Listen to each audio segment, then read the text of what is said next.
یہ بہت اہم سوال ہیں کائنات کے، فلسفے کے، دین کے، تصوف کے۔ ہمیں یہ ذہن میں رکھنا ہے، ایک حدیث رسول اللہ صلی اللہ علیہ وآلہ وسلم کی، کن فی الدنیا کأنک غریب، دنیا میں یوں رہو جیسے تم اجنبی ہو، جیسے تم مسافر ہو۔ بلکہ فرمایا کہ او عابر السبیل، بلکہ یوں کہ جیسے رستے پہ چلے جا رہے ہو۔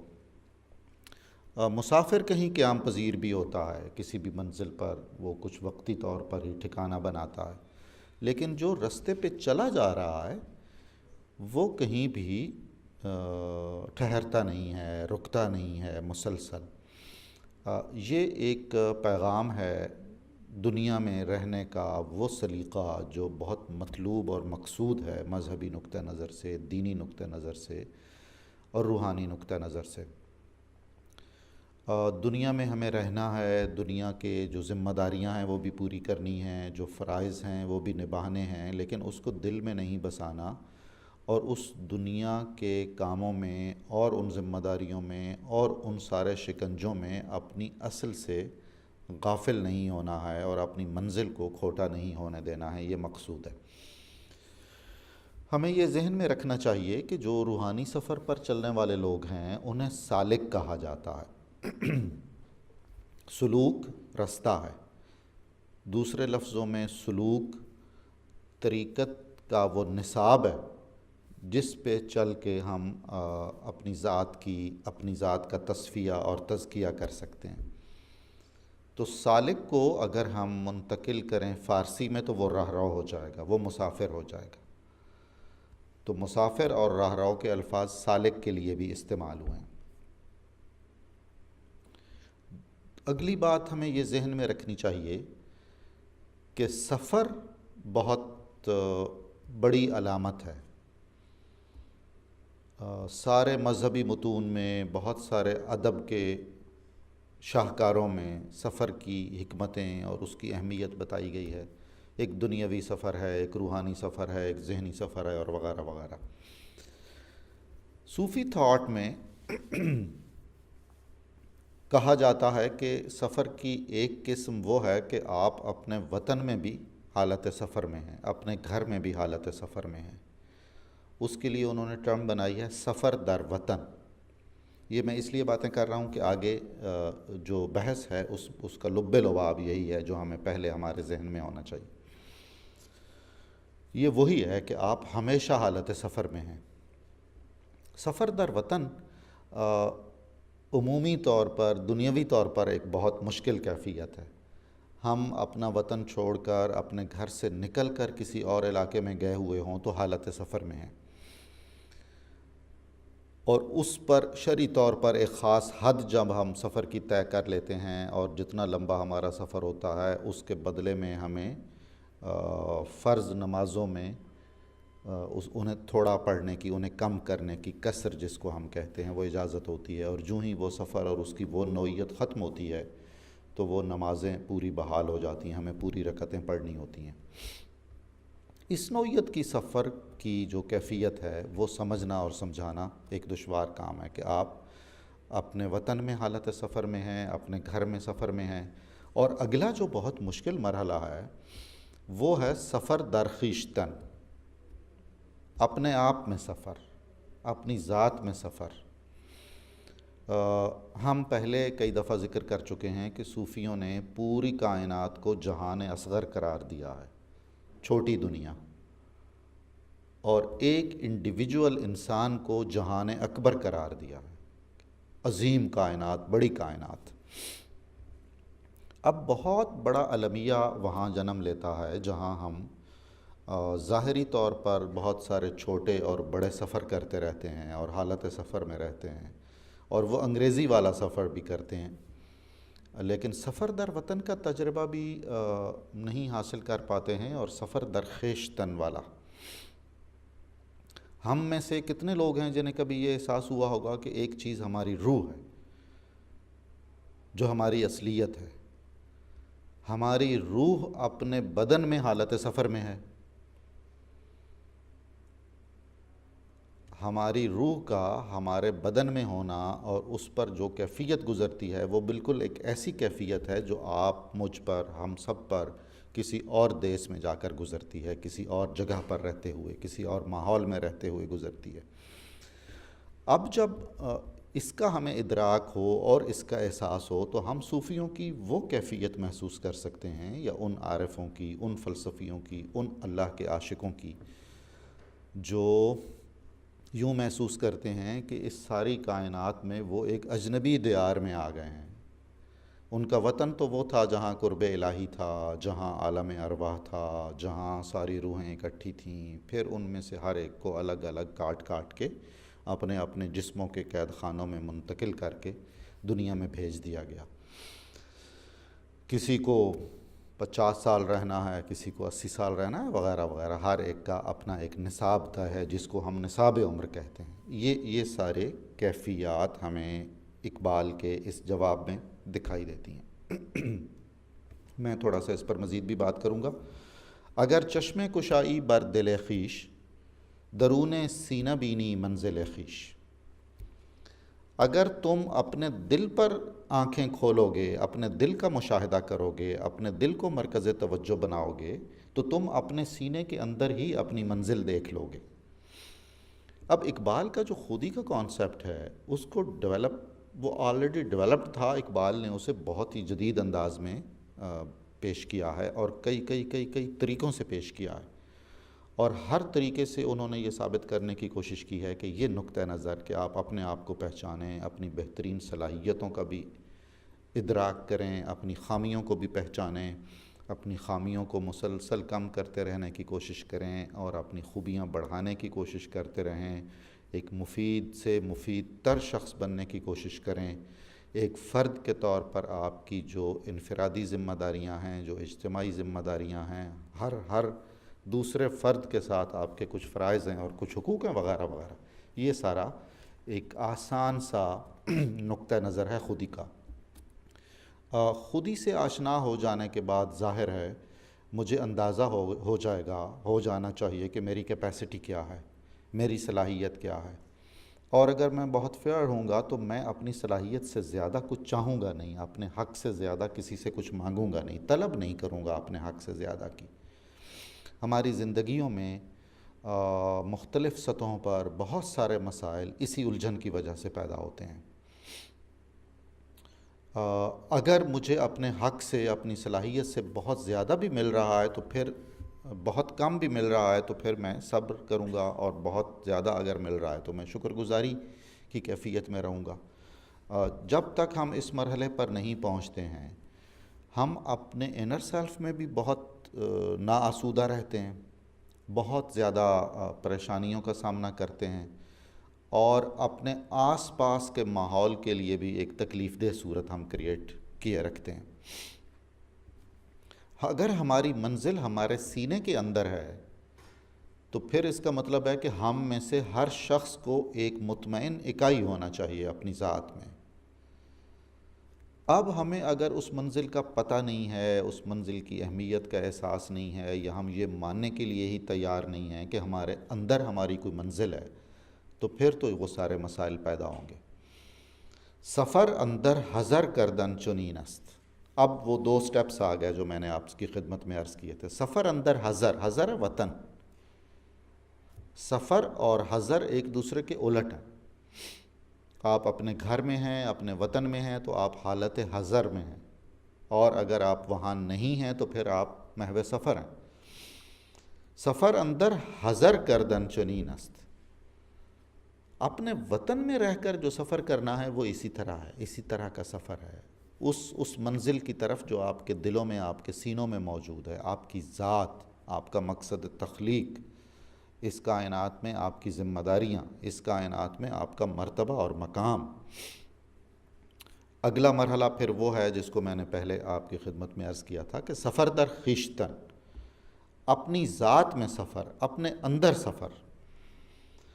قرآن کریم میں جا بجا یہ بتایا گیا ہے کہ ہماری نشانیاں، ہم تک پہنچنے کی علامتیں، ہماری شناخت کے بہت سارے نشان ہم نے کائنات میں جگہ جگہ پھیلا دی ہیں۔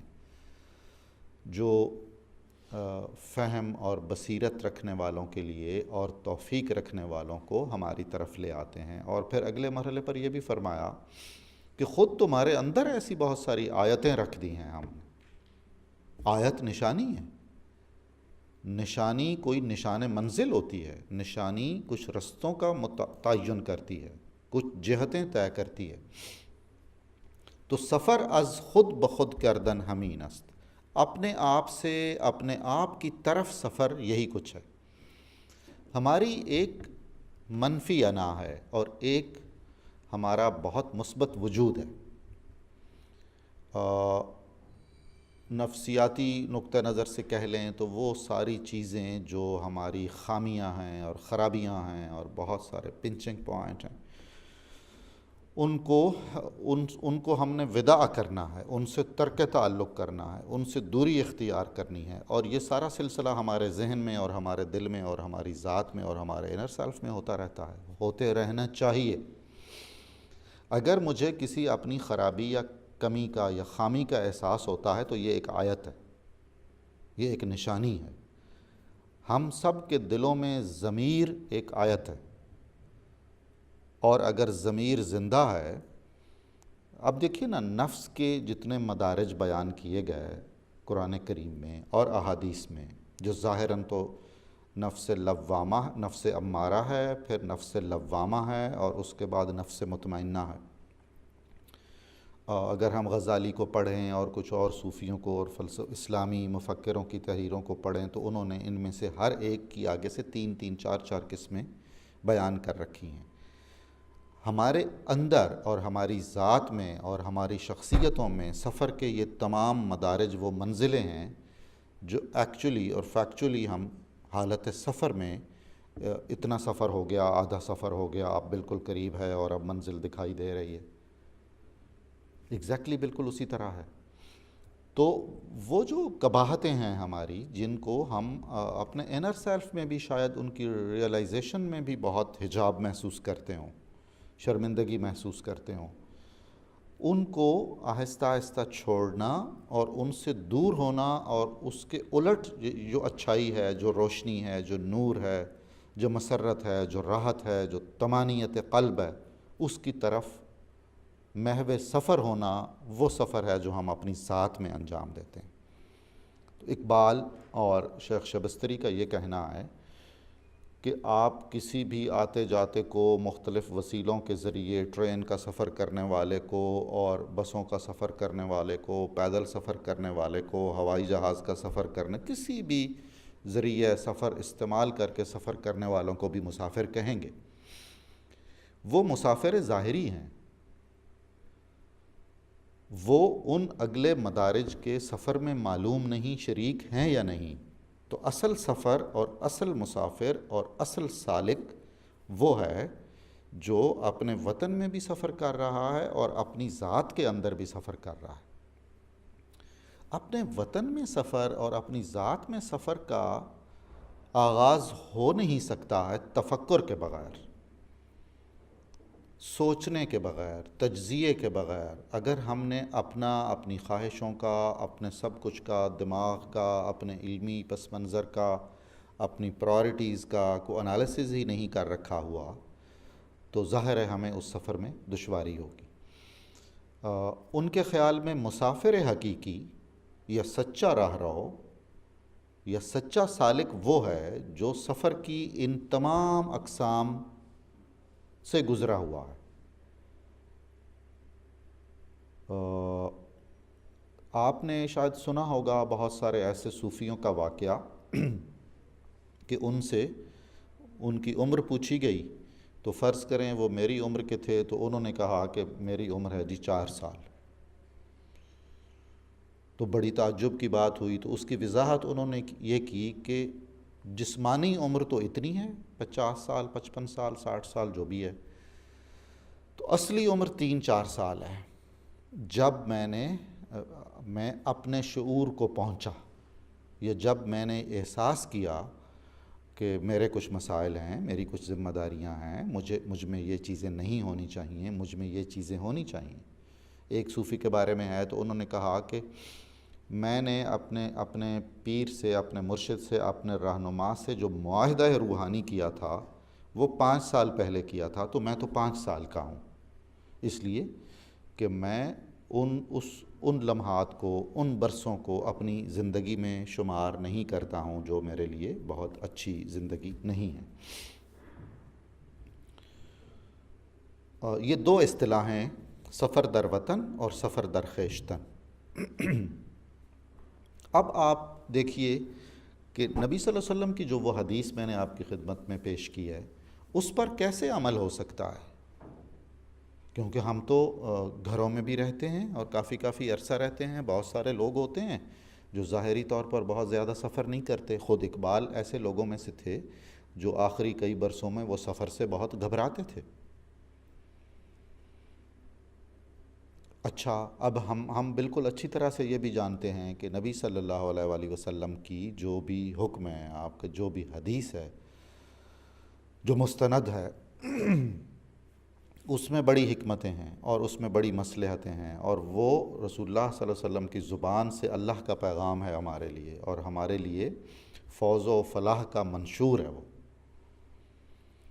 یہ جو پروسیس آپ کی خدمت میں نے عرض کیا، اقبال کی اور شبستری کی اور دوسرے مفکرین کی، ان کے تھاٹ پروسیس کی وضاحت کرتے ہوئے، اس کے بغیر یہ ممکن نہیں ہے۔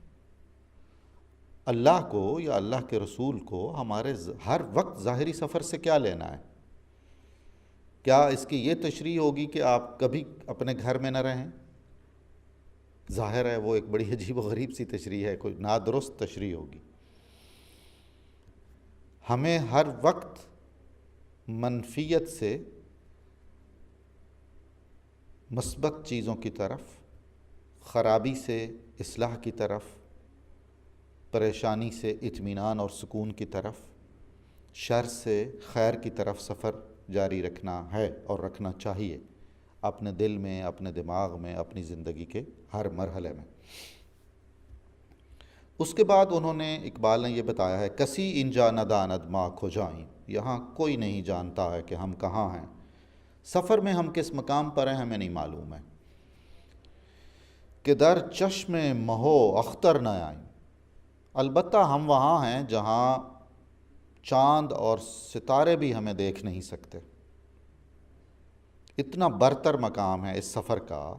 یہ سفر جب اپنی منزل کے قریب پہنچتا ہے تو پھر کائنات کی اور مظاہر کائنات کی ہر چیز سے بالا تر ہو جاتا ہے۔ یہ اتنی بلندی کا سفر ہے کہ جو ہمارے پاس بلندی کے موجود استعارے ہیں، علامتیں ہیں، چاند ہے، ستارے ہیں، سورج ہے، جو روشنی کے استعارے بھی ہیں، بلندی کے استعارے بھی ہیں، وہ بھی پیچھے اردو میں انہوں نے کہا نہیں ہے، ستارے جن کی گرد راہ ہوں وہ آسماں تو ہے، تو وہ ہم زمین پہ رہ کر بھی وہ آسمان بن سکتے ہیں۔ انہوں نے معراج کے حوالے سے جتنی شاعری کی ہے اقبال نے، چونکہ فلسفی تھے، چونکہ عارف تھے، صوفی تھے فکری طور پر، اور چونکہ سائنسی علوم و فنون سے بھی آگاہی رکھتے تھے، تو معراج کے جو معجزہ ہے انسانیت کی تاریخ کے بڑے معجزات میں سے، مذہبوں کی تاریخ کے عظیم ترین معجزات میں تھے، اس کی جتنی تعبیریں انہوں نے کی ہیں، اس میں انہوں نے انسانیت کی ارفعیت کا سبق ہی واضح کیا ہے۔ سبق ملا ہے یہ معراج مصطفیٰ سے مجھے کہ عالم بشریت کی زد میں ہے گردوں، کہ یہ آسمان، یہ فضائے لامتناہی تو کوئی حیثیت نہیں رکھتی ہے۔ اس پر تھوڑا سا آگے چل کے میں بات کرتا ہوں۔ مجو پایان، مجو تلاش نہ کر، جستجو نہ کر، پایان اختتام، انجام، اینڈ، کہ پایانی نداری۔ منزل کی جستجو تمہیں اس لیے نہیں کرنی چاہیے کہ یہ سفر تمہارا جو تمہارے اندر بھی ہے اور تمہارے ظاہر میں بھی ہے اور تمہارے وطن میں بھی ہے، یہ کبھی ختم ہوگا، اس خیال میں رہنا نہیں چاہیے کہ اس کا اختتام تو ہے ہی نہیں، کوئی اس کا کوئی اختتام نہیں ہے۔ اگر آپ ذہن پہ زور دیں تو ہماری جو کلاسیکی اساطیری کہانیاں تھیں جن میں میتھولوجی ہوتی تھی، داستان امیر حمزہ ہے، طلسم ہوش ربا ہے، کائنات کے دنیا بھر کے مختلف خطوں کی، مختلف زمانوں کی، اس طرح کی جو کہانیاں ہیں، ان کہانیوں کے ہیرو کا سفر کبھی ختم نہیں ہوتا۔ ایک مشکل سے نکلا، تھوڑا سا کوئی ذرا اطمینان کا، سکون کا مرحلہ آیا، آگے پھر ایک اور، اس کے بعد ایک اور، ایک کلا، ایک دیو مارا، آگے اور جنات ہیں، اس سے نکلا تو آگے ایک آگ کا محل ہے، وغیرہ وغیرہ وغیرہ۔ وہ ساری وہ علامتیں ہیں۔ یہ جو تاثر ہے نا کہ ہم اس وقت بہت علوم و فنون میں درجہ کمال پر ہیں، میں اس کی تائید نہیں کرتا ہوں۔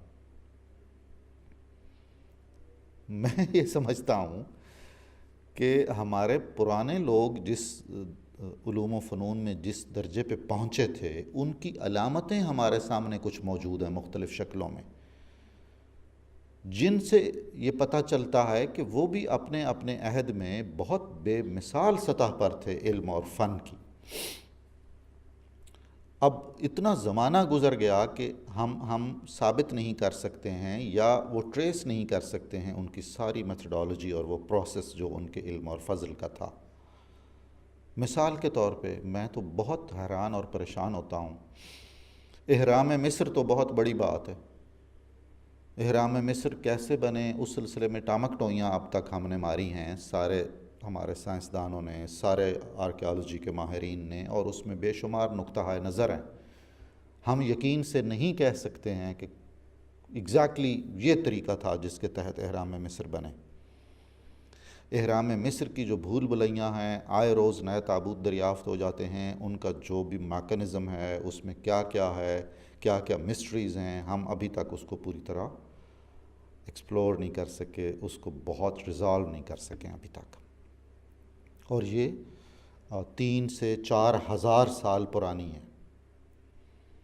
آپ کے لاہور شہر میں شالامار باغ ہے جو شاہ جہان کے دور میں بنا ہے،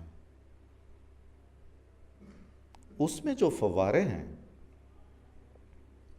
بہت ہی ٹریجک صورتحال ہے کہ ہم 21ویں صدی میں بھی ان فواروں کی ترتیب اور ان میں جو راز ہے، اس کی جو تکنیک ہے، اس کو نہیں سمجھ پائے ہیں۔ ہم نے کچھ عرصہ پہلے یونیسکو کے کچھ ماہرین کی مدد سے ان کو کسی نہ کسی طرح چالو کیا ہے بھونڈے طریقے سے۔ وہ بالکل ایسے ہی کیا ہے کہ جیسے کوئی یہ انڈر گراؤنڈ وائرنگ ہو اور اس میں کوئی پرابلم ہو تو ہم باہر سے ایک تار لگا دیتے ہیں، دیٹس اٹ۔ یہ چند مثالیں ہیں۔ کیا کوئی آدمی یہ کہہ پا رہا ہے، بتا سکتا ہے کہ اس نے ابن عربی یا مثلاً امام غزالی کی تمام تصانیف کو پوری طرح سے سمجھ لیا ہے اور اب پوری طرح سے سمجھانے پر قدرت رکھتا ہے؟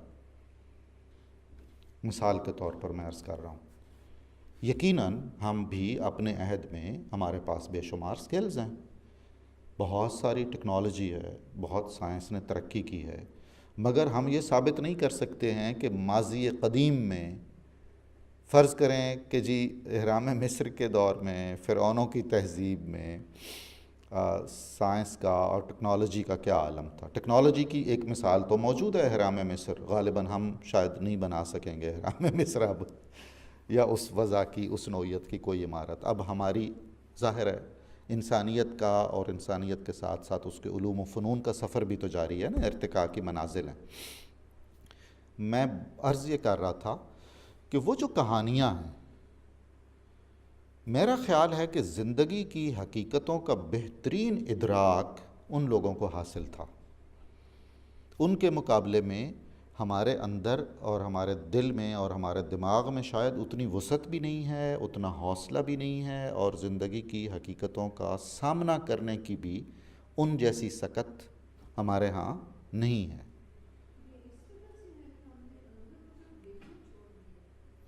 ایک وجہ وہ بھی ہوگی یقیناً، بے شمار اس کی وجوہات ہو سکتی ہیں نا۔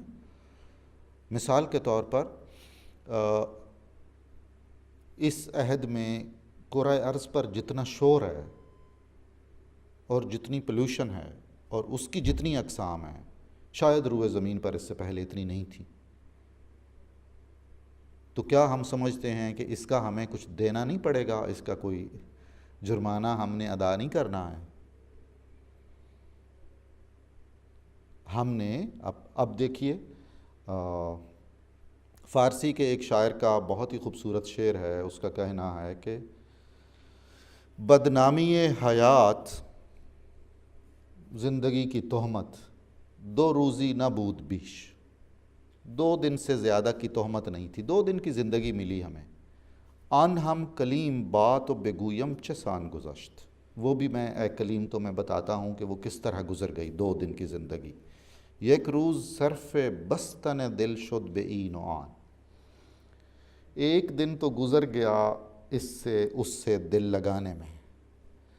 روز دیگر بے کندن دل زین و آن گذشت. اور دوسرا دن گزر گیا اس اور اس سے دل ہٹانے میں، دل الگ کرنے میں. نہ کچھ کھویا نہ کچھ پایا.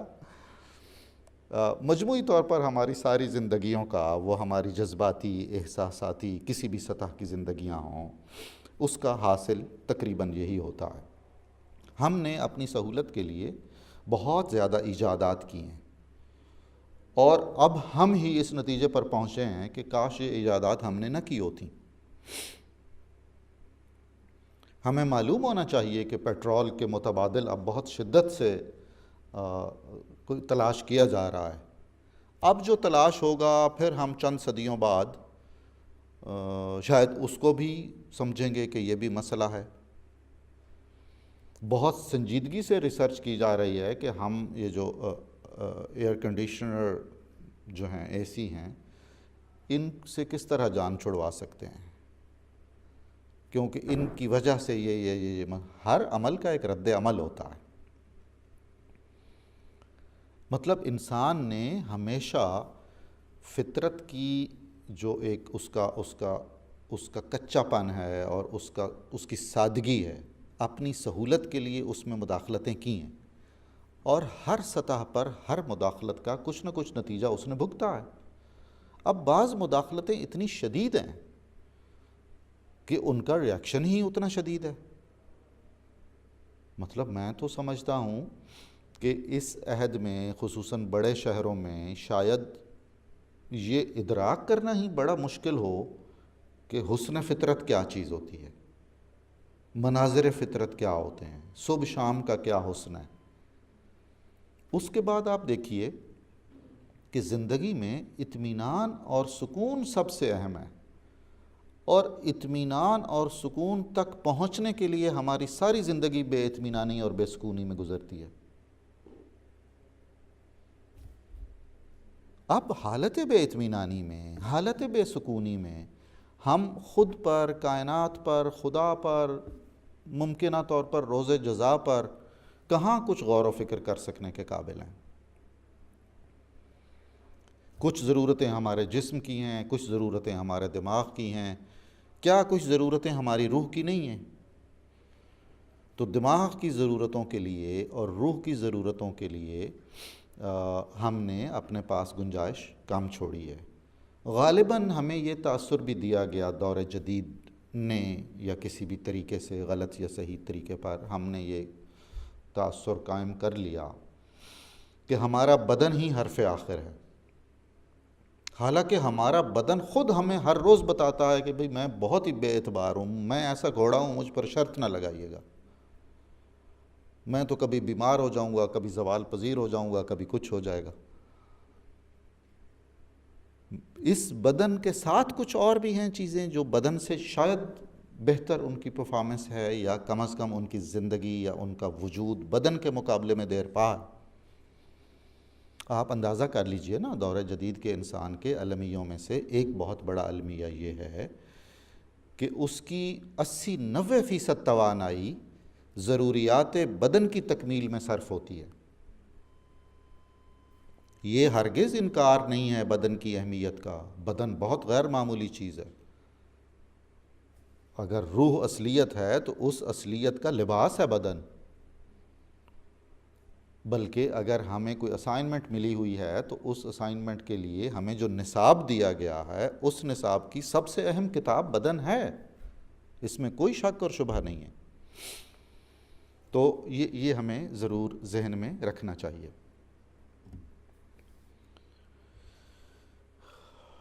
اقبال ان اشعار میں یہ بتانا چاہ رہے ہیں کہ ہمیں یہ جو طلب ہے نا، طلب اطمینان، ظاہری جسمانی طور پر یا ذہنی طور پر یا روحانی طور پر، شاید یہ ہمارے نقص کی علامت ہے، یا یہ ہم نے اپنی اسسمنٹ بہتر نہیں کی ہے۔ ہم تو ایسے ہیں کہ ہمیں تو ہر وقت محو سفر رہنا ہے، اس حالت سفر میں ہمیں سکون ملنا چاہیے۔ چنانچہ انہوں نے کبھی اپنے لیے یا انسان کے لیے موج کی علامت تراشی ہے کہ موج اس وقت تک موج ہے جب وہ حرکت کر رہی ہے، جب تک وہ چل رہی ہے تو موج ہے، اگر وہ رک جائے گی تو پھر وہ پانی ہے، موج نہیں ہے۔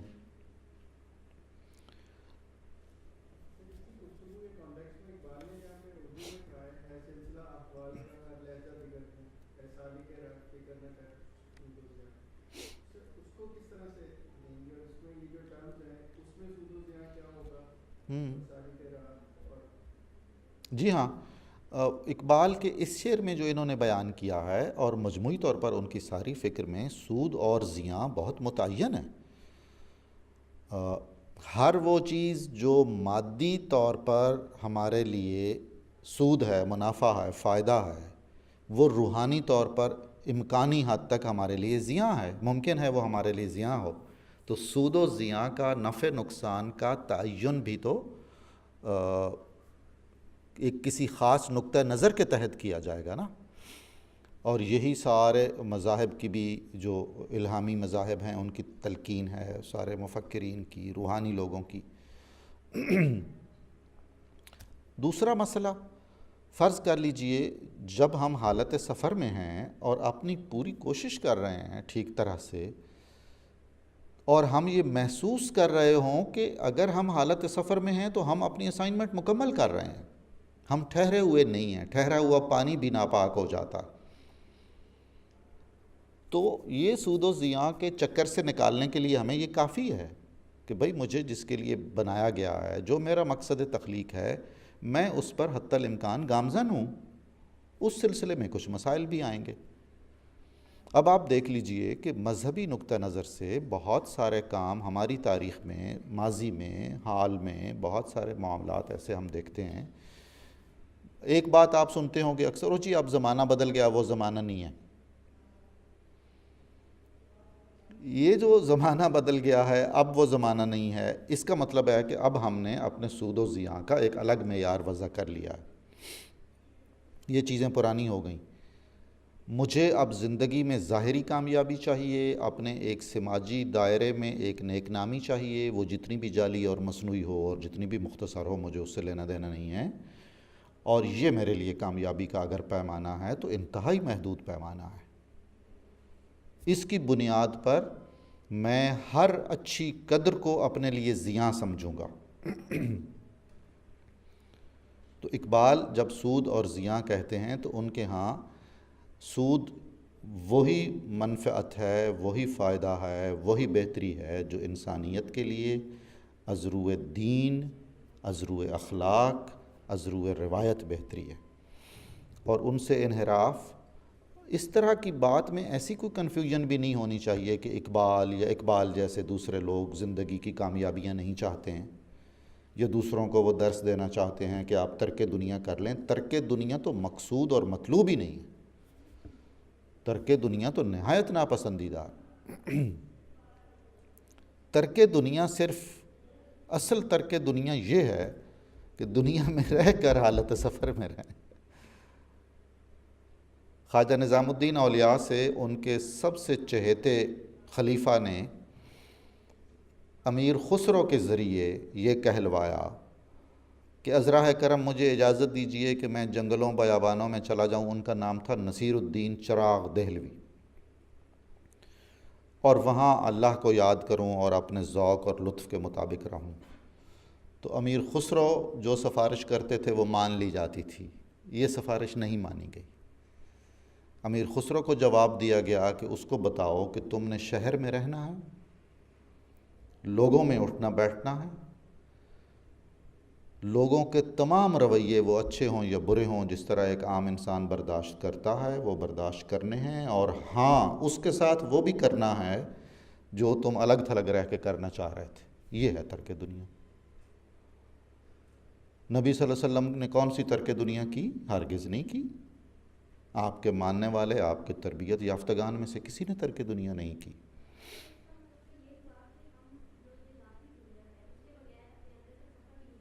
بالکل نہیں کر سکتے، جی بالکل نہیں۔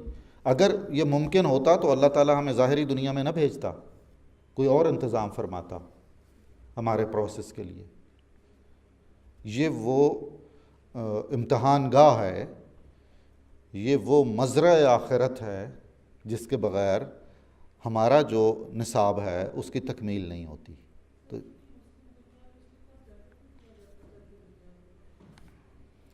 مسلم دنیا میں کوئی بہت زیادہ اس کو ترک دنیا یعنی دنیا کو چھوڑ چھاڑ کر ہر چیز سے الگ تھلگ ہو کے ادھر ادھر ہو جانے کو ہمیشہ کے لیے تو پسند کبھی نہیں کیا گیا۔ بہت سارے دیگر مذاہب اور بہت ساری دیگر تعلیمات کی وجہ سے یہ رجحان ہوا، اور بعض لوگوں نے اس طرح کیا، وہ اسلامی اور اسلامی روحانیت کے نظام کے تحت تو پسندیدہ نہیں ہے۔ کچھ عرصے کے لیے دنیا سے الگ تھلگ ہونا تو بہت ضروری ہے۔ غار حرا میں جو رسول اللہ کا قیام ہے، اور اس کے بعد نبی صلی اللہ علیہ وسلم نے وہ سنت جو زندگی میں کبھی ترک نہیں کی، وہ اعتکاف کی سنت ہے۔ اعتکاف کی سنت زندگی اور اس کے معاملات سے کنارہ کشی ہے 10 دن کے لیے، زندگی کے تمام معاملات سے پھر بھی نہیں ہے، اس لیے کہ اس عرصے میں بھی آپ نے نمازیں بھی پڑھنی ہیں اور دیگر سارے ضروری کام بھی جو آپ پر لازم ہیں وہ آپ نے انجام دینے ہیں۔ مطلب اس کنارہ کشی کا مطلب ہے کہ اس میں آپ کا دل نہیں لگا ہوا ہونا چاہیے، اور اس کو آپ کے بلند مقاصد میں حارج نہیں ہو جانا چاہیے، رکاوٹ نہیں بن جانا چاہیے۔ دنیا کو ایسا نہیں ہونا چاہیے کہ وہ اتنی اہمیت اختیار کر جائے آپ کی نظر میں کہ کائنات کی ہر چیز سے مقدم اور افضل ہو جائے آپ کے لیے، اور آپ کے لیے سب سے زیادہ مطلوب وہ ہو جائے۔ دنیا کی اہمیت ہے۔ دیکھیے رسول اللہ کی صلی اللہ علیہ وآلہ وسلم کی محبوب ترین دعاؤں میں جو افضل ترین ظاہری مقام پر ہم کہتے ہیں وہ ہے ربنا آتنا فی الدنیا حسنہ وفی الآخرۃ حسنہ۔ اور اللہ کے نبی نے کثرت سے یہ دعا کی ہے، اور حالت طواف میں رکن یمانی سے لے کر حجر اسود کے درمیان اس دعا کا کثرت سے پڑھنا سنت بھی ہے اور اس کا حکم بھی ہے۔ دنیا تو ہمارے سامنے ہے، دنیا میں تو ہم موجود ہیں، یہ ایک آزمائش کی جگہ ہے۔ اس کے بعد ایک آزمائش کی جگہ اور ہے جہاں بہت کچھ نتائج نکلنے ہیں ہمارے یہاں قیام کی روشنی میں، کہ آپ سفر پہ گئے ہیں، ایک اسائنمنٹ پہ گئے ہیں، ایک مہم پہ گئے ہیں، اس کے کیا نتائج نکلے ہیں۔ آپ کے ساتھ آپ کے لیے کچھ ہدایات بھی دی گئی تھیں، آپ کو کچھ رہنما اصول بھی دے دیے گئے تھے۔ آپ دیکھیے ہمارے بہت سارے عزیز سفروں پہ جاتے ہیں کسی مقصد کے لیے، ان میں سے بہت سارے جس مقصد کے لیے سفر پہ گئے ہوتے ہیں اس مقصد کو پس پش ڈال دیتے ہیں، کسی بھی وجہ سے اس سے غافل ہو جاتے ہیں، کچھ اور مقاصد میں پڑ جاتے ہیں۔ اس کے نتیجے میں خاندانوں میں اور بہت سارے کتنے مسائل پیدا ہوتے ہیں۔ یہ ایک تو بالکل ہلکی سی عام سی سیدھی سی مثال میں دے رہا ہوں، کوئی اس میں بہت بڑی مفکرانہ جہت نہیں ہے، ظاہر ہے۔ اقبال ہی نے کہا تھا کہ بھائی زمین کے معاملات تو ہم سے سیدھے نہیں ہوئے، اور ہم تارے توڑ کے لانا چاہتے ہیں آسمان کے۔ ایسے ایسے فلسفیانہ مباحث، ایسے بابا فرید سے کہا گیا کہ ایمان کے ارکان کتنے ہیں، اسلام کے ارکان، تو انہوں نے جو رائج ارکان ہیں وہ تو بتایا، فرمایا ایک اور رکن روٹی بھی ہے، پیٹ ساتھ لگا ہوا ہے۔ اقتصادیات بہت اہم ہے۔ کتنی پریکٹیکلٹی ہے اس میں، اور کس قدر وزڈم ہے۔ تو جب ہم ربنا آتنا فی الدنیا حسنہ کہتے ہیں تو اس میں یہ پیغام تو موجود ہے۔ ہماری ترجیح اول وہ نہیں ہونی چاہیے، جس طرح ہماری پہلی ترجیح جنت اور دوزخ، جنت کا حصول اور دوزخ سے بچنا نہیں ہونا چاہیے۔ وہ مقدم ہیں، وہ ہمارے لیے بہت محترم ہیں، وہ قرآن سے اور سنت سے ثابت ہیں۔ ان سب سے اہم چیز رضائے خدا ہے، اور قرآن میں ہے وَرِضْوَانُ اللَّهِ تعالیٰ اکبر۔ اللہ کی جو خوشنودی ہے وہ ان سب سے بڑھ کے ہے، ان سب سے بڑی ہے۔ خیر، نہ مارا پختہ پنداری کہ خامیم۔ میں بہت معذرت چاہتا ہوں، لمبی گفتگو ہو رہی ہے۔ وقت کیا ہوا ہے؟ 6:06۔ میں لو یہ تو ابھی جلدی جلدی سوالوں کے جواب نپٹانے ہیں۔ ہمیں آپ پختہ، پہنچا ہوا، پکا ہوا، کامل نہ سمجھیے، اس لیے کہ ہم تو کچے ہیں۔ ہم تو آخری لمحے تک کامل ہونے کا، پختہ کار ہونے کا دعویٰ نہیں کر سکتے ہیں۔ آپ نے پنجابی کی ایک لوک گیت ہے بہت پرانا، شاید سن رکھا ہو۔ میں تو بہت حیرت ہوتی ہے مجھے کہ کس قدر اس میں میاں محمد بخش کے کلام میں بہت ساری ایسی چیزیں ہیں کہ لگتا ہے کہ انہوں نے زندگی کو اور اس کی حقیقتوں کو اور اس کی سچائیوں کو کتنا پرکھا ہے۔ وہ ہے بھریا عہدہ جدہ توڑ چڑھیا۔ چنانچہ بے شمار صوفیوں نے، بڑے بڑے علماء اور مشائخ نے، لوگوں نے ان سے اظہار محبت اور اظہار عقیدت کیا، تو انہوں نے کہا یار پتہ نہیں ابھی کتنی زندگی ہے، اگر زندگی کے آخری سانس تک یہی کیفیت اسی طرح رہتی ہے تو پھر چلیے کسی حد تک آپ کے جذبات درست ہیں۔ ہمیں تو نہیں معلوم ہمارا کیا انجام ہونا ہے، ہمارا تو سفر چل رہا ہے، ابھی تو سفر پر ہیں۔ اور یہاں آپ کیسے یہ طے کر سکتے ہیں کہ بھئی ونڈرفل، آپ نے تو کمال کر دیا۔ ہاں، آخری سانس میں آپ موجود ہوں تو ساری زندگی کو دیکھ کر، جائزہ لے کر یہ اظہار محبت کریں تو پھر تو کسی حد تک درست ہے۔ بہر منزل تمام و ناتمامیم، ہم ہر منزل پر مکمل بھی ہیں اور نامکمل بھی ہیں۔ مکمل اس سینس میں ہیں کہ اس مرحلے پر جو کچھ ہمیں اچیو کرنا ہے وہ ہم نے اچیو کر لیا ہے کافی حد تک، اور اگلا مرحلہ پھر ہمارے سامنے ہے۔ اس لیے ہم زندگی کی کسی بھی منزل پر بیک وقت کامل اور مکمل بھی ہوتے ہیں اور ناقص بھی ہوتے ہیں، اس لیے کہ اگلا سفر اور اگلا مرحلہ، اگلا ٹارگٹ ہمارے سامنے ہوتا ہے۔ منیر نیازی کا ایک بہت اچھا شعر ہے، کیا ہے؟ ایک اور دریا کا سامنا تھا منیر مجھ کو، میں ایک دریا کے پار اترا تو میں نے دیکھا۔ ایسا ہی ہے بالکل۔ یہ اقبال کے رنگ کا بہت کمال اور بہت خوبصورت شعر ہے۔ بے پایاں نہ رسیدن زندگانیست، اختتام کو، انجام کو نہ پہنچنے کا نام زندگی ہے، کیونکہ انجام کو پہنچنا تو موت ہے۔ جب تک آپ زندہ ہیں، آپ کے سانس جاری ہیں، آپ سفر کر رہے ہیں۔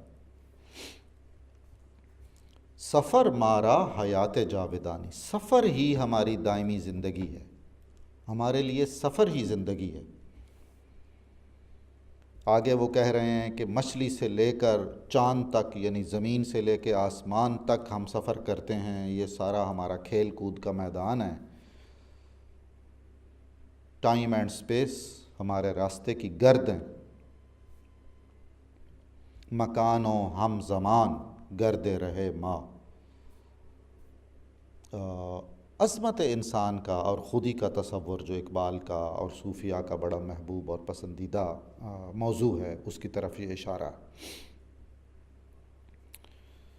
ہم ایک موج ہیں جو ہستی، جو تخلیق، جو وجود کے سمندر سے نکلے ہیں اور اپنے گرد گھومتے رہتے ہیں، بے خود پیچیں و بے تاب نمودیم، اور اپنا اظہار چاہتے ہیں، جو کچھ ہمارے پاس ہے، جس صلاحیت کے ہم ہیں، فطرت انسانی میں ہے اس کا اظہار کرنا۔ یہ بھی اقبال کا بہت اہم پیغام ہے کہ خودی کے سارے مراحل سے گزرنے کا بنیادی ترین مقصد یہ ہے کہ آپ اپنی اچھی صلاحیتوں کا اظہار کریں، اسے دوسروں کے لیے کام میں لے آئیں۔ ایک جگہ انہوں نے کہا برآور ہرچے اندر سینے داری، تمہارے سینے میں جو کچھ بھی ہے اسے باہر نکال، سامنے لیا، میدان میں لیا۔ سرودی نالئی آہی فغانی، وہ کوئی گیت ہے تب بھی، وہ کوئی رونا دھونا ہے تب بھی، کوئی آہ و فغاں ہے تو وہ بھی باہر لیا۔ ہر گوہر نے صدف کو توڑ دیا۔ دیکھیے اتنا شدت سے اقبال نے اس پہ زور دیا ہے، ایسے جیسے منت سماجت نہیں کی جاتی۔ یعنی چشم تصور میں آپ دیکھیں کہ وہ ہم سب کے سامنے ہاتھ باندھ کے کھڑے ہیں، منت کر رہے ہیں کہ خدا کے لیے کچھ کرو، کچھ کرو۔ ہر گوہر نے صدف کو توڑ دیا، تو ہی آمادہ ہے ظہور نہیں، تو ہی ابھی نہیں چاہتا کہ تو طلوع ہو، تو جلوہ گر ہو، تیرے اندر تو ایسی ایسی صلاحیتیں ہیں۔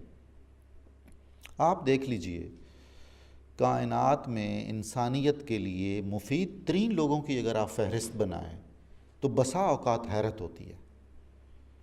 عزم و ہمت کے سوا اور ایک یقین محکم کے سوا اور ایک سعی مسلسل کے سوا ظاہراً ان کے پاس کچھ بھی نہیں تھا۔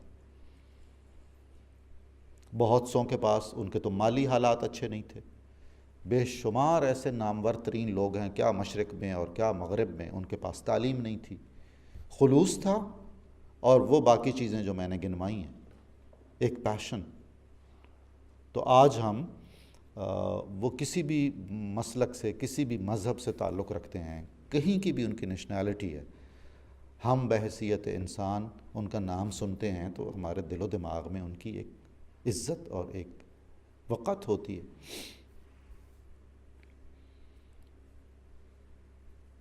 آپ ایدھی صاحب کے بارے میں کیا جذبات رکھتے ہیں؟ میں تو بہت اچھے جذبات رکھتا ہوں، بہت محترم انسان انہیں جانتا ہوں،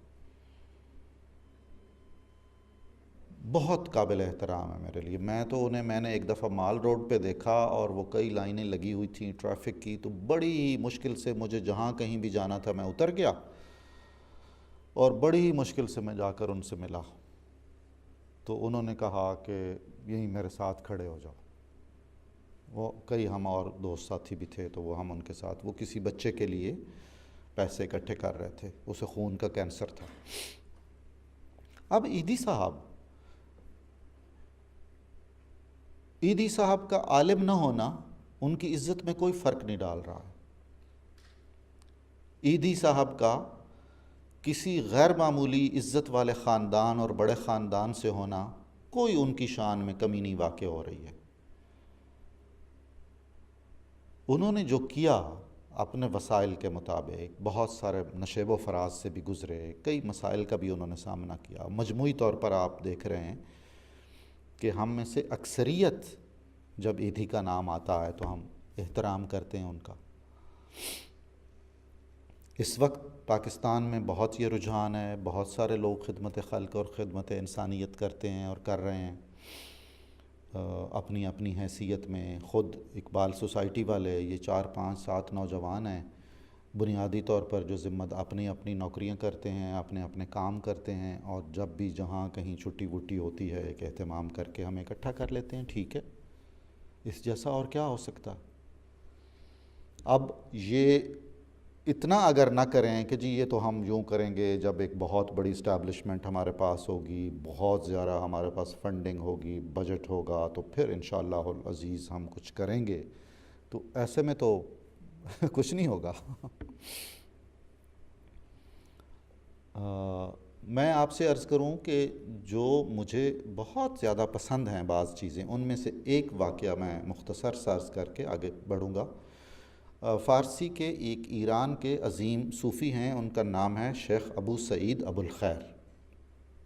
وہ گفتگو فرمایا کرتے تھے، بہت مزے کی، شعر ان پر سب سے بڑا اعتراض کیا جاتا تھا کہ یہ منبر پر شعر پڑھتے ہیں، یہ بھی حالات تھے۔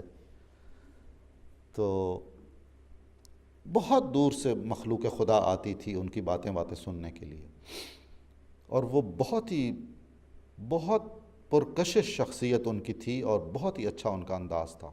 ایک دن وہ جب اناؤنسمنٹ ہوئی تو یہ اناؤنسمنٹ ہوئی کہ لوگ بہت زیادہ آ گئے ہیں، سارے لوگ جہاں جہاں ہیں ایک ایک قدم آگے آ جائیے تاکہ دوسروں کے لیے جگہ بن جائے، اور ابھی آئیے جی اب شیخ آپ سے بات کریں گے۔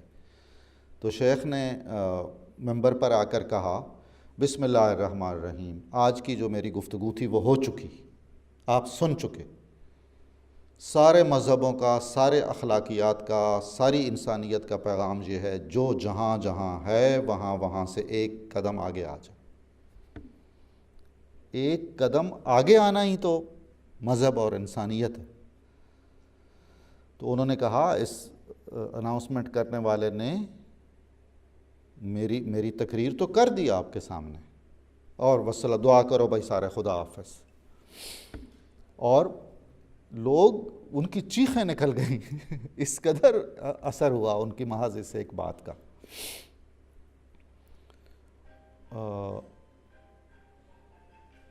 یہ حقیقت ہے، یہی سفر ہے۔ جہاں ہم کھڑے ہیں، کسی انا پر، کسی جھگڑے پر، کسی اختلاف پر، کسی بری بات یا عادت میں گرفتار، اس سے ایک قدم آگے، اس سے ایک قدم آگے۔ ہم بہت اچھے انسان ہیں، ہم اپنی ساری ذمہ داریاں پوری کر رہے ہیں، لیکن اوروں کے لیے کچھ نہیں کر رہے ہیں، تو وہ ہم کھڑے ہیں وہاں نا، تو ایک قدم آگے چلیں، دوسروں کے لیے کچھ کریں۔ یہ بہت جامع الفاظ ہیں۔ اس کے بعد اقبال کہہ رہے ہیں کہ دمادم خیشرا اندر کمی باش، ہر لمحے اپنی ہی گھات میں رہ،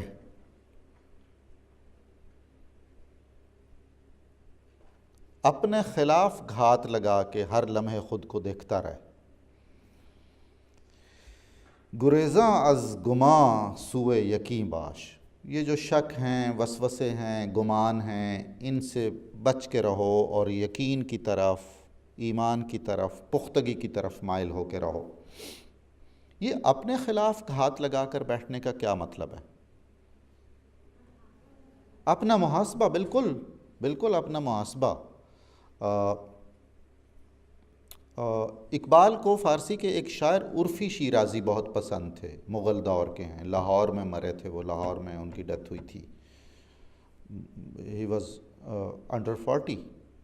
بہت اقبال نے تو انہیں اتنا زیادہ خراج تحسین پیش کیا ہے، محل ایسا کیا تعمیر عرفی کے تخیل نے، تصدق جس پہ حیرت خانہ سینا و فارابی۔ ابو علی سینا اور ابو نصر فارابی کی ساری سائنس، فلسفہ، حکمت عرفی کے تخیل پہ قربان۔ اس عرفی کا ایک شعر ہے، اور میرا خیال ہے کہ وہ شعر اقبال کو پسند تھا، اور اس شعر میں اس شعر کا کچھ اثر ہے ضرور۔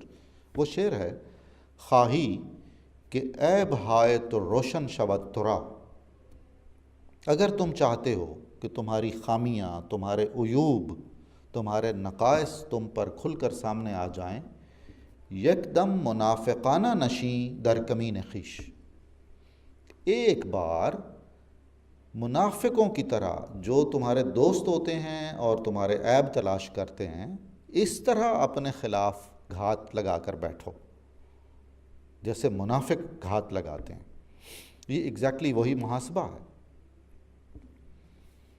کیونکہ خودی کے لیے، خودی کا جو کانسیپٹ ہے اور اس کے جو بھی مراحل ہیں، اس کی جو بھی کیفیات ہیں، وہ خود احتسابی کے بغیر ممکن ہی نہیں ہے۔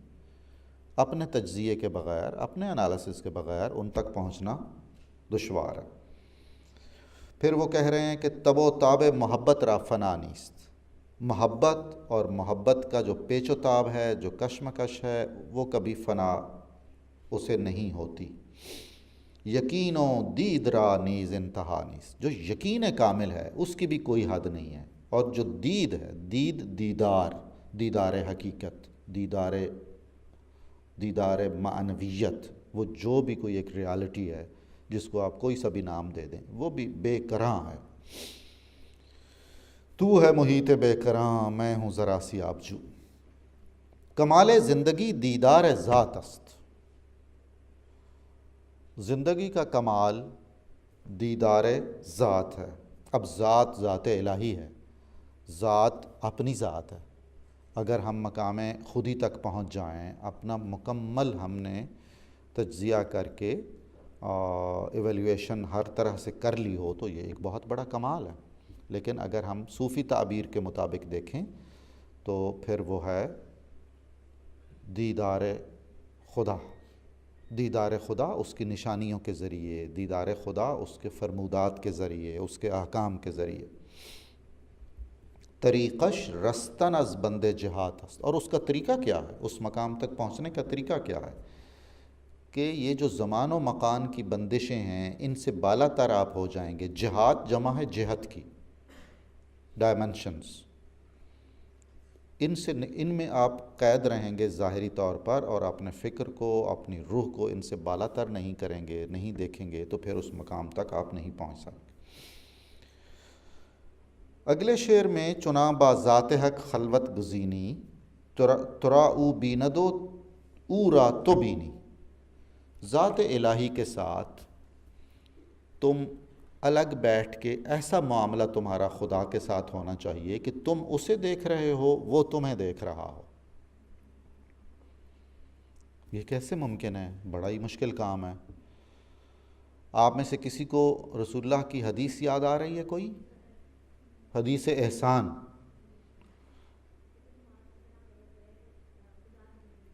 ہاں، کہ تم خدا کی عبادت یوں کرو کہ تم خدا کو دیکھ رہے ہو، اور اگر ایسا تمہارے لیے ممکن نہ ہو تم یہ سمجھو کہ خدا تمہیں دیکھ رہا ہے۔ یہ حالت حضوری ہے جو صوفیاء کہتے ہیں حضوری۔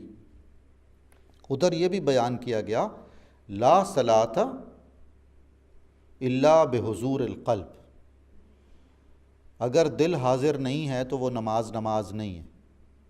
وہ نماز کی نقالی ضرور ہے، یا وہ نماز، بہرحال میں معذرت چاہتا ہوں، ایسے لفظ مجھے نہیں کہنے چاہیے، وہ نماز ہے، لیکن وہ اس نوعیت کی نماز جس میں اس کی روح بھی ہے وہ نہیں۔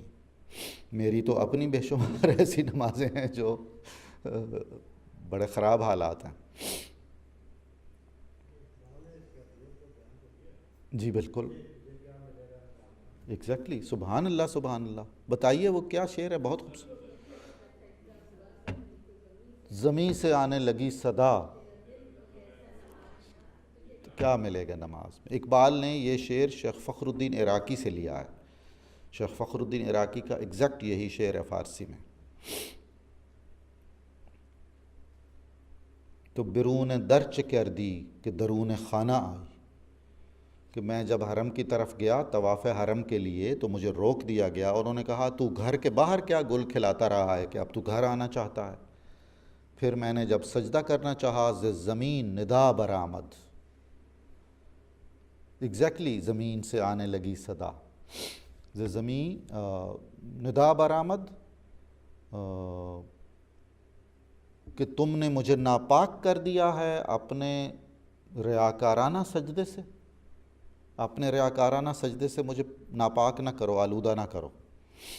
یہ ایک پوری غزل ہے جو اقبال کی پسندیدہ غزلوں میں سے ہے، اور اقبال نے بانگ درا کی اس غزل میں، جس کا یہ بہت خوبصورت شعر ہے، اس کے 2 شعروں سے فائدہ اٹھا کے انہیں اردو میں منتقل کیا ہے۔ اتنے گہرے روابط جب ہم اس سارے تناظر میں کچھ سمجھنے کی کوشش کریں گے کہ اقبال کے فکر پر مشرق کے شاعروں اور فلسفیوں اور صوفیوں کے کیا اثرات ہیں، اور مغرب کے دانشوروں، مفکرین کے اور سائنسدانوں کے کیا اثرات ہیں، تب کسی حد تک اقبال کی تفہیم کا عمل پورا ہو سکتا ہے۔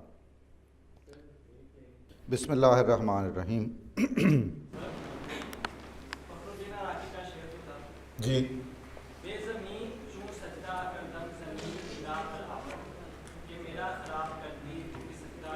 جی، بزمین چو سجدہ کردم ز زمین ندا برآمد، کہ مرا خراب کر دی تو بسجدہ ریائی، چو بطوف کعبہ رفتم بحرم رحم نہ دادند، جب میں طواف کعبہ کے لیے گیا تو مجھے حرم میں نہیں جانے دیا گیا۔ فخر الدین عراقی۔ تو برون در چہ کردی، تو اس گھر سے باہر کیا کیا کرتا رہا ہے، کہ درون خانہ آئی، کہ اب تو گھر کے اندر آنا چاہتا ہے۔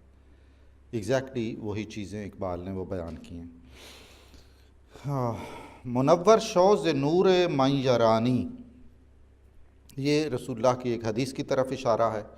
ہم نے اس سے پہلے بھی کئی بار دیکھا کہ اقبال اتنی سہولت سے آیتوں اور حدیثوں کے بعض الفاظ استعمال کرتے ہیں اپنے کلام میں، جس سے یہ اندازہ ہوتا ہے کہ انہوں نے قرآن و حدیث کو کتنی کثرت سے پڑھا ہے، کہ وہ ان کے ہر وقت ان کے حافظے کا حصہ رہتے ہیں، اور جہاں وہ کسی موضوع سے متعلق کوئی آیت یا حدیث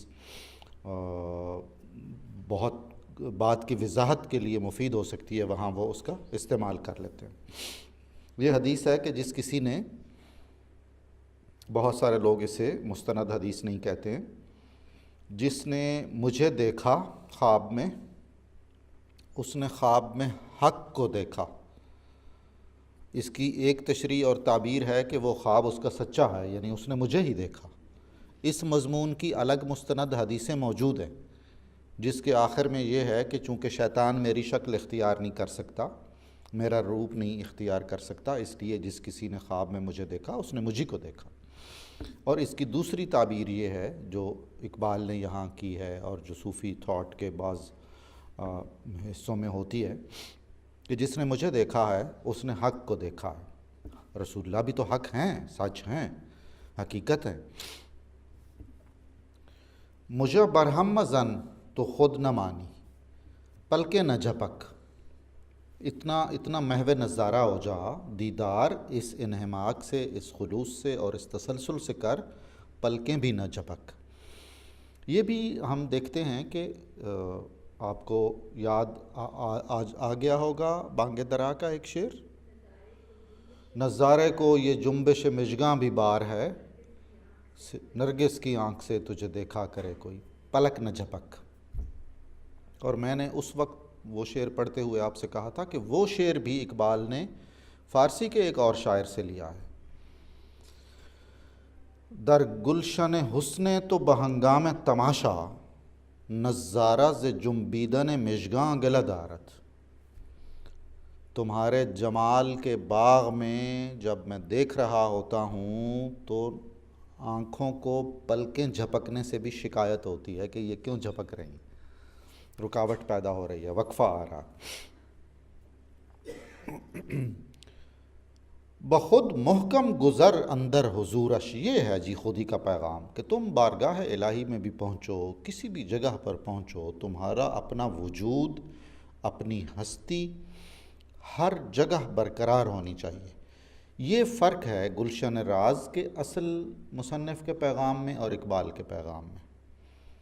گلشن راز کے مصنف جو محمود شبستری ہیں، ان کا مطلب ہے کہ قطرے ہو تم تو دریا میں مل جاؤ، قطرہ ونج پیا دریاوے تاں او کیا کہاوے، شاید سیف الملوک میں جو میاں صاحب کا کلام ہے۔ یہ ایک نقطہ نظر ہے، ظاہر ہے جو وحدت الوجودی نقطہ نظر ہے، ہندوستان کے جو قدیم مذاہب کی روحانیت کے علمبردار افراد ہیں ان کا بھی یہ نقطہ نظر ہے۔ اور دوسرا یہ جو اقبال کانسیپٹ دے رہے ہیں، یہ وحدت الشہود اس کو کہتے ہیں، اور بر صغیر میں خاص طور پر مجدد الفسانی شیخ احمد سرہندی جو نقشبندی سلسلے کے بہت بڑے صوفی ہیں، سرہند میں جن کا مزار ہے، جن سے اقبال بہت متاثر تھے، ایک بڑے عالم اور ایک بڑے صوفی کے طور پر ان سے بہت متاثر تھے، ان کا نقطہ نظر ہے۔ اس کی اقبال نے مثالیں بھی بہت خوبصورت دی ہیں، میں عرض کرتا ہوں۔ مشو ناپید اندر بحر نورش، اس کے نور کے سمندر میں تم مٹ نہ جاؤ، محو نہ ہو جاؤ۔ ان کا کہنا ہے کہ ایک بہت عظیم چشتی صابری بزرگ ہوئے ہیں، ان کا نام ہے شیخ عبد القدوس گنگوہی، گنگوہ ہندوستان میں ہے۔ آپ کے علم میں ہونا چاہیے کہ جتنے بھی دیوبندی علماء ہیں اور مشائخ ہیں وہ سارے کے سارے چشتی صابری ہیں، یہ جن کو عرف عام میں ہم وہابی کہتے ہیں، وہ سارے کے سارے چشتی صابری ہیں، اور شیخ عبد القدوس گنگوہی کے سلسلے میں مرید ہیں وہ۔ شیخ عبد القدوس گنگوہی کا ایک قول ہے کہ یہ حضرت محمد ہی تھے کہ معراج سے واپس آ گئے، عبد القدوس ہوتا تو واپس نہ آتا۔ سب نے بہت برا بھلا کہا کہ یہ تو بڑا گستاخی کا شعر ہے، گستاخی کا جملہ ہے۔ تو علامہ اقبال نے اپنے خطبات میں کہا کہ اس سے بڑی نعت ہی کوئی نہیں ہے، یہ نبی صلی اللہ علیہ وسلم جیسا ہی عزم اور ہمت اور حوصلہ اور شان تھی کہ وہ جمال الہی کی تاب لے آئے اور وہاں سے اس آرام، سکون اور کرم اور نور کی فضا سے یہاں طائف میں پتھر کھانے کے لیے، احد میں پتھر اور تلواریں کھانے کے لیے واپس تشریف لے آئے۔ میں تو ہوتا تو میں تو وہیں سویا رہتا۔ عبد القدوس یہ کہنا چاہ رہے ہیں کہ عبد القدوس ایک حقیر انسان ہے جو کسی بھی آرام کی اور سکون کی کیفیت میں ہوتا ہے تو پھر وہیں رہنا چاہتا ہے، پھر وہ فیس نہیں کر سکتا ہے تلخیوں کا، شدتوں کا، مشکلات کا۔ تو نبی صلی اللہ علیہ وسلم ایسے عظیم و جلیل فرد ہیں اس کائنات کے جو بارگاہ الہی میں قرب کی آخری ممکنہ حدوں تک پہنچے اور پھر بحیثیت محمد الرسول اللہ اور محمد ابن عبداللہ واپس آئے اور ہمارے درمیان رہے۔ اس کے بعد ہی غالباً معراج کے واقعے کے بعد طائف کا اور پھر اس کے بعد ہجرت کا اور پھر ہجرت کے بعد غزوات کا سارا سلسلہ شروع ہوا۔ نبی صلی اللہ علیہ وسلم کی حیات طیبہ میں جتنی ظاہری مشکلات ہیں، پریشانیاں ہیں، وہ اگر ہم دیکھیں اور ان کا اندازہ کریں تو وہ ایک بہت انہی کا حوصلہ تھا یہ۔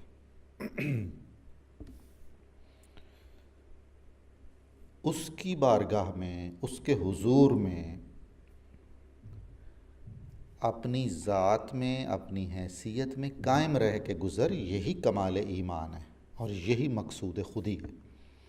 یہ کوئی کمال نہیں ہے کہ آپ فنا ہو جائیں، اپنی حیثیت ہی گم کر دیں۔ یہ بہت ہی وہ باریک اور پیچیدہ اور ذرا نازک معاملہ ہے۔ اگر فرض کیجئے ہم فنا فی الرسول کی جو ایک صوفیانہ اصطلاح ہے، بہت پسندیدہ اصطلاح ہے، بہت اہم اصطلاح ہے،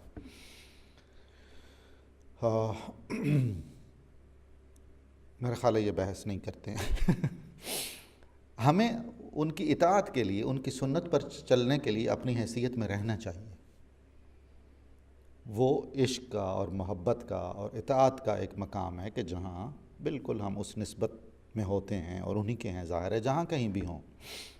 ایک صوفی نقطہ نظر ہے نا، ہم جانتے ہیں کہ بہت سارے ایسے منحرف افراد بھی ہیں، وہ کہتے ہیں جی کہ اب ہم قرب کی اور حضوری کی اس منزل پر ہیں، اب شریعت کے احکام سے ہم بالاتر ہو گئے ہیں، اب ہم پر نماز روزہ بھی ضروری نہیں رہا، فلاں، ہم جی اب معرفت ہے۔ تو ایسا کوئی کانسیپٹ نہیں ہے۔ اللہ کے اور کائنات کے سب سے بڑے عارف کامل رسول اللہ صلی اللہ علیہ وآلہ وسلم تھے، ان پر تو ایک اضافی نماز بھی فرض تھی، تہجد۔ اور نبی صلی اللہ علیہ وسلم نے احکام شریعت جو آپ کے توسط سے ہم تک پہنچے، آپ نے ہر ایک چیز پر پہلے خود عمل فرمایا اور پھر ہمیں عمل کے لیے کہا۔ تو ایسا کوئی نقطہ نظر کسی منحرف اسلامی صوفی کا آپ کے علم میں آئے تو بالکل اطمینان ہونا چاہیے کہ یہ درست بات نہیں ہے۔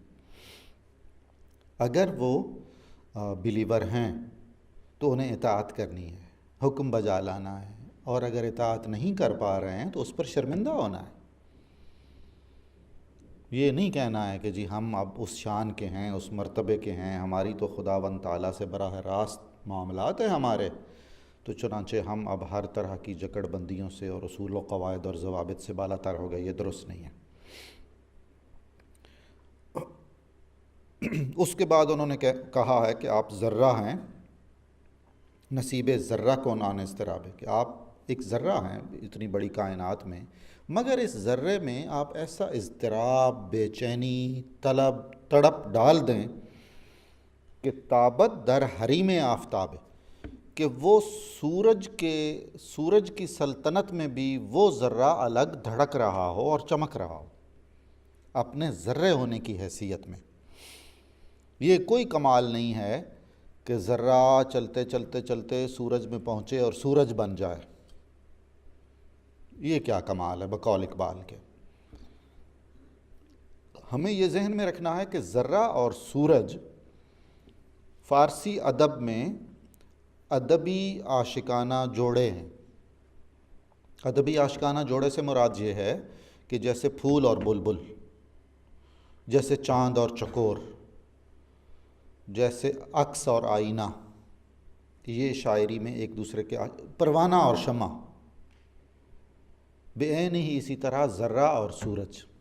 ہم روشنی میں دیکھتے ہیں دھوپ میں تو ذرے ایسے جیسے اوپر جا رہے ہوں، تو وہ اس سے کانسیپٹ یہ بنا کہ یہ جو ذرے ہیں یہ سورج کے عاشق ہیں، سورج تک پہنچنا چاہتے ہیں اور قطعاً نہیں پہنچ سکیں گے، اس کے باوجود اپنا سفر جاری رکھتے ہیں، ترک نہیں کرتے۔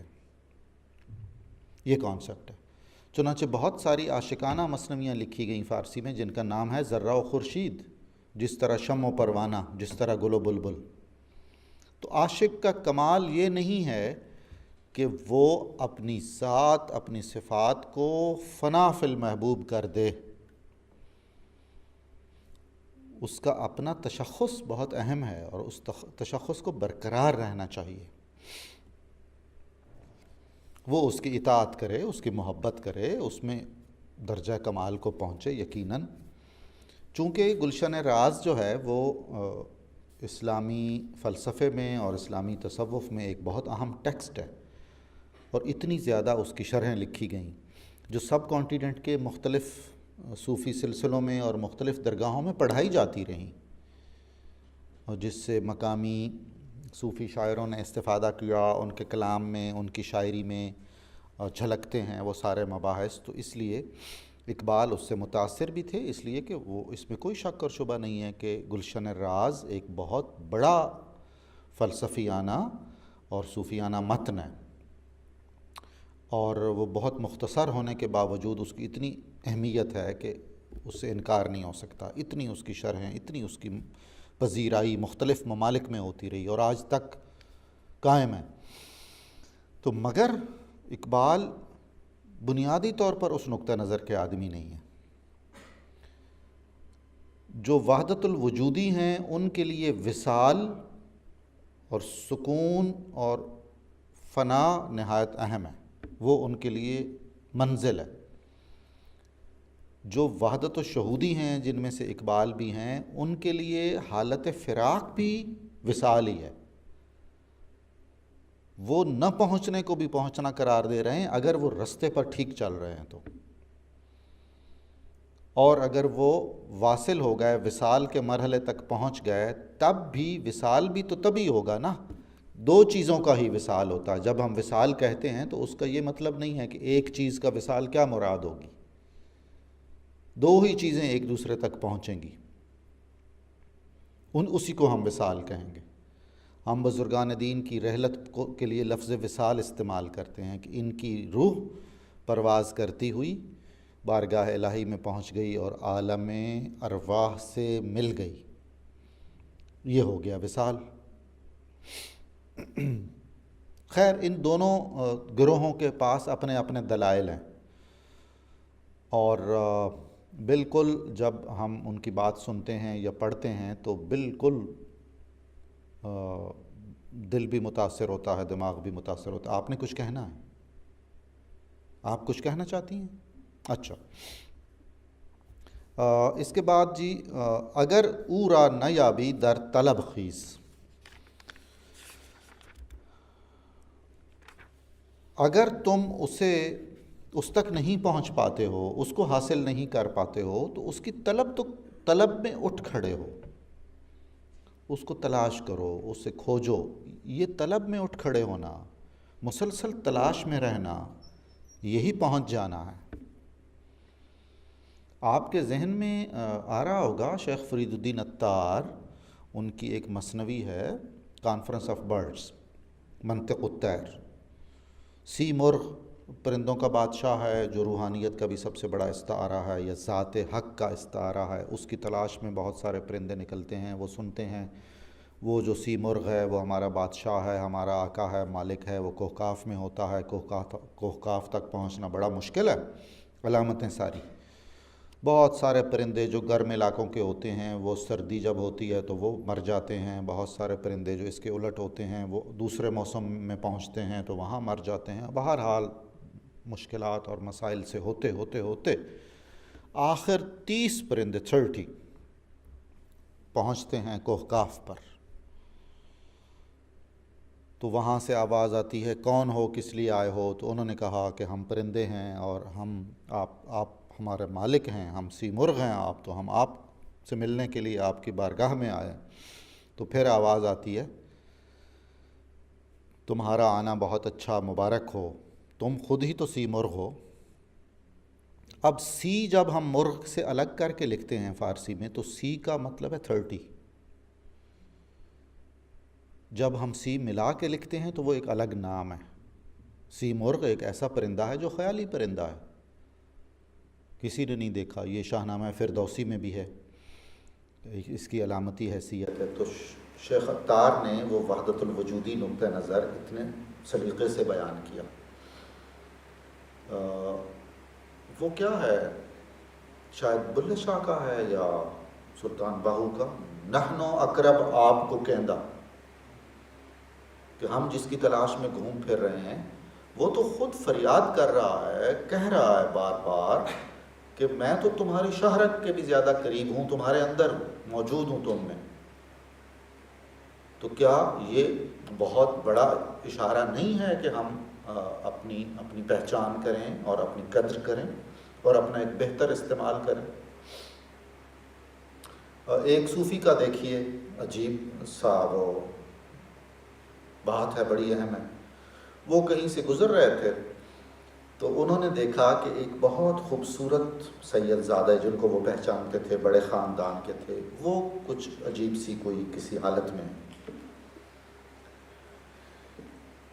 وہ اپنے گھوڑے سے سینٹ جو ہیں صوفی اتر کے سائڈ پر بیٹھ گئے اور زار و زار رونے لگے اونچی آواز میں۔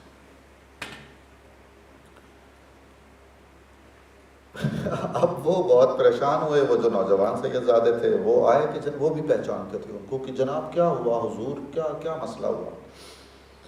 تو وہ ان کے آنسو نہیں تھام رہے تھے۔ اچھا، یہ بناوٹی آنسو اس طرح نہیں آتے ہیں، سچ میں کوئی درد محسوس ہو تو آتے ہیں۔ تو خیر انہوں نے کہا کہ شہزادے، سید زادے، میں نے نا قرآن کریم کے ایک پیج کو، ایک ورق کو گرد و غبار میں پڑے ہوئے دیکھا ہے تو میرے آنسو نکل آئے۔ انہوں نے کہا کہ آپ اس قرآن کریم کے ورق کو اٹھا لیتے، جھاڑ پوچھ لیتے۔ تو انہوں نے کہا آپ مجھے یہ اجازت دیتے ہیں؟ انہوں نے کہا دیتا ہوں۔ انہوں نے یہاں سے پکڑ لیا، انہوں نے کہا یہ ورق ہے قرآن کریم کا، رسول اللہ کی اولاد ہے، اور اس گرد و غبار میں نے اپنی آنکھوں سے دیکھا ہے، آپ یا گرد و غبار نہیں ہے یا ورق نہیں ہے۔ اور کئی برس کے بعد وہ خوبصورت نوجوان سید زادہ، ایران کا واقعہ ہے یہ، 600-700 سال پرانا، وہ اس سینٹ کے پھر خلیفہ بنے، ان کے مصلے پہ بیٹھے 20-25 سال بعد، یعنی ایک لمحے میں نا۔ تو کہا جاتا ہے کہ ہم سارے نبی کی اولاد ہیں، آدم کی اولاد ہیں، بلکہ کم از کم 2 نبیوں کی اولاد ہیں، حضرت نوح کی بھی ہیں، اور ہم میں سے ہر کوئی اللہ نے خلیفہ اپنا کہا ہوا ہے قرآن کے مطابق، اور اس میں یہ نہیں کہا کہ مرد میرے خلیفے ہیں، عورتیں بھی برابر خلیفہ ہیں۔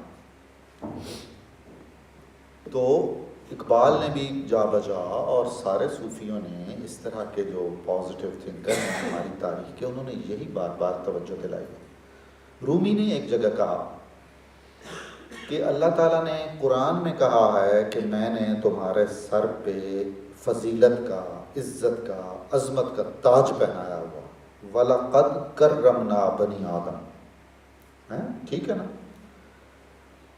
تو تمہیں عجیب نہیں لگتا کہ تم ہر ایرے غیرے کے سامنے یہ ماتھا ٹیک رہے ہوتے جس پہ تاج کرامت سجایا ہے خدا نے؟ یہ دنیاوی گھٹیا خواہشیں آرزویں جن کو پھر قرآن نہیں کہا کہ تم اس شخص کو نہیں دیکھتے جس نے اپنی خواہش نفس کو اپنا معبود بنا لیا، خدا بنا لیا اپنا، پوجتا ہے ان کو۔ تو اس طرح کی علامتوں سے اور باتوں سے یہی سمجھانے کی کوشش کی ہے کہ آپ اپنے آپ کو پہچانیے، اپنی قدر و قیمت سے آگاہ ہو جائیے، اپنے وقت کی عظمت کا احساس کیجیے اور اس کا بہتر استعمال کیجیے۔ اگلے چند اشعار، ہاں اس میں انہوں نے مرد کامل تک پہنچنے کی بہت تلقین کی ہے۔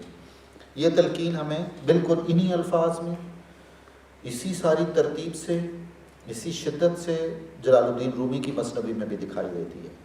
چونکہ اقبال اپنے عہد کے جلال الدین رومی ہیں تو ان کے ہاں بھی یہ بہت ہے کہ مرد کامل تک پہنچیے۔ مرد کامل وہ ہے، وہ خود بتاتے ہیں، یہ سو کالڈ ملا مرد کامل نہیں، یہ نام نہاد پیر مرد کامل نہیں، ان کے ہاتھوں پہ ہاتھ نہ رکھو، ان کے پیچھے نہ چلو۔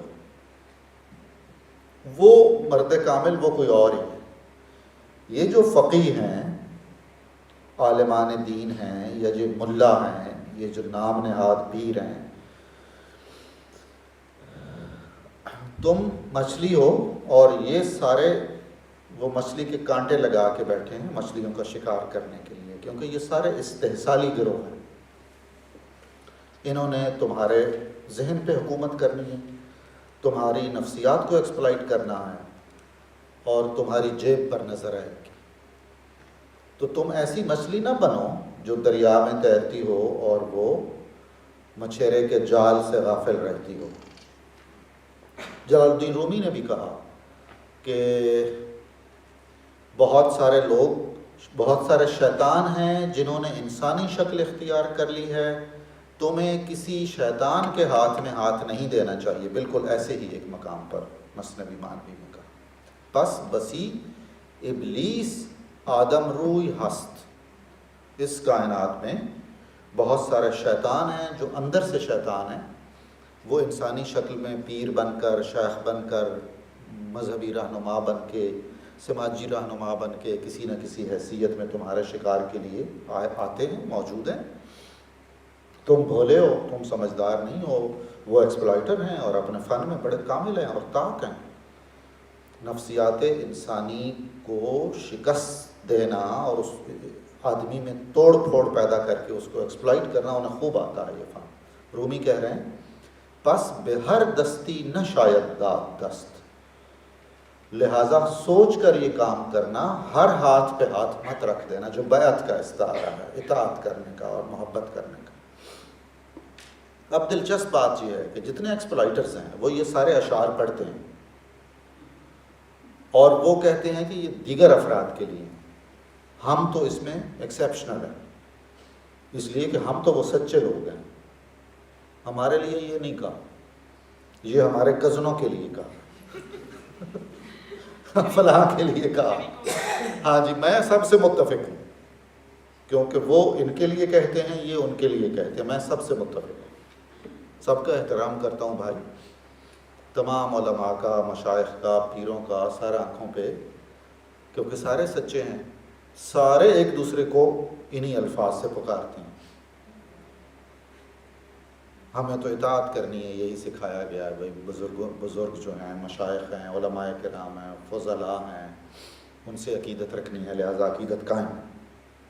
لیکن آپ کے لیے ایک بات یہ سیریس نہیں کہا ہے، وہ کہہ رہے ہیں کسی آدمی سے آپ کو رہنمائی ضرور لینی چاہیے، اس آدمی کی پہچان میں اگر آپ ساری عمر بھی گزار دیں تب بھی آپ خسارے میں نہیں ہیں، اس لیے کہ نبی صلی اللہ علیہ وسلم نے کہا کوئی آدمی صدق نیت سے کوئی اچھی چیز حاصل کرنے کے لیے جب ارادہ کر لیتا ہے تو اس کے بعد اس کی کوشش اور اس کی خواہش برقرار رہتی ہے اور وہ حاصل نہیں کر پاتا تو خدا کے ہاں وہ گنا جاتا ہے ان لوگوں میں جن کو وہ حاصل ہو گئی ہوتی ہے۔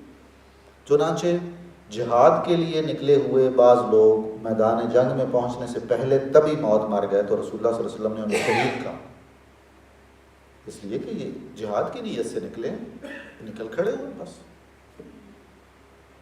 یہ بڑی بڑی غیر معمولی بات ہے. تو ایک مرشد، ایک رہنما جو آپ کی روحانی تربیت کر سکے، مشیر کی حیثیت میں انسانیت کے کچھ آداب، کچھ اخلاق، کچھ اس طرح کی چیزیں دکھا سکے، بتا سمجھا سکے، کبھی ہمیں ضرورت ہوتی ہے کچھ شیئرنگ کی، اس میں وہ کچھ کر سکے، تو یہ ضروری ہے، اہم. ایک نقطہ میں یہاں یہ عرض کرنا چاہتا ہوں، جتنے بھی صوفی سلاسل ہیں ان سب کا ان میں سے ان سے وابستہ یا ان کے قریب لوگوں میں سے یہ سوال اکثر آتا ہے کہ کیا بیعت فرض ہے؟ کیا بیعت سنت ہے؟ کیا بیعت کے بغیر انسان مسلمان ہی نہیں ہے؟ تو میرا خیال ہے کہ بہت اس سلسلے میں بہت ذمہ داری سے یہ کہنا چاہ رہا ہوں کہ نبی صلی اللہ علیہ وسلم نے اسلام کے لیے بیعت لی. جب مسلمان ہوتے ہیں تو علامت کے طور پر مردوں کی بھی اور عورتوں کو بھی، اور اس سے صوفی سلسلوں میں اکابر نے اس کا اہتمام کیا. شروع میں بیعت کو توبہ کہتے تھے. صوفی سلسلوں کی تاریخ میں اگر آپ دیکھیں تو بیعت کا لفظ اس کام کے لیے بعد میں استعمال ہوا. شروع میں سب نے کہا. آپ کشف المحجوب کا اوریجنل ٹیکسٹ پڑھیں تو لکھا ہوگا میں نے فلاں کے ہاتھ پہ اتنے سال کی عمر میں توبہ کی ہے، یعنی بیعت کی. اب بیعت توبہ سیدھا سیدھا برائی سے بچنے کا اور نیکی پر عمل پیرا ہونے کا معاہدہ ہے. یہ برا کیسے ہو سکتا؟ یہ سنت ہے. جب ہم سنت کہتے ہیں تو اسی وقت ہم یہ کہہ رہے ہیں کہ یہ فرض عین نہیں ہے. ٹھیک، سنت کی بڑی فضیلت ہے بشرطے کہ اس نیت سے ان تقاضوں کے عین مطابق ہو. اور اگر محض ایک رسم ہے تو ایک شیخ تھے کشمیر میں، 8-10 برس پہلے ان کا وصال ہوا ہے، وفات ہوئی ہے. تو وہ فرمایا کرتے تھے، ان کے ایک خط میں بھی لکھا ہوا ہے اپنے ایک مرید کے نام، کہ ابن آدم کی اولاد شادی کرتے ہیں اولاد کے حصول کے لیے. ایک متعین نیت ہے. مذاہب نے بھی یہ کہا، اولاد صالحہ کا بڑا جو ہے، نبیوں نے دعا مانگی اولاد کے لیے. انہوں نے کہا کہ آپ اس شادی کو کیا کہیں گے کہ نکاح کے بعد شوہر کراچی میں ہے ہمیشہ، اور ہمیشہ کے لیے بیوی فرض کریں چترال میں.